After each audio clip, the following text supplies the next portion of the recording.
Hello বন্ধুরা, আজ ভীষণ ম্যাগি খেতে ইচ্ছা করছিল, তাই ভাবলাম মশলা ম্যাগি তৈরি করা যাক।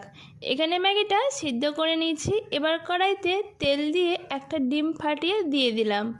এবার পরিমাণ মতো লবণ দিয়ে নাড়াচাড়া করে ভালোভাবে ডিমের ভুজিয়া তৈরি করে নেব।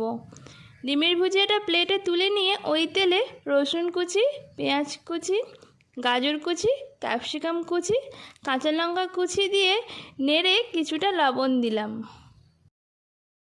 এরপর টমেটো কুচি, লঙ্কার গুঁড়ো 1 চা চামচ করে, green chilli sauce, soya sauce, tomato sauce দিয়ে নাড়াচাড়া করে একে একে সব সিদ্ধ ম্যাগিগুলো দিয়ে দিলাম।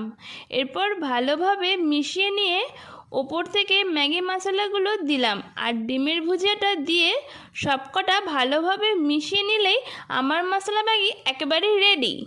ভালো লাগলে চ্যানেলটা লাইক, শেয়ার অ্যান্ড সাবস্ক্রাইব করবেন।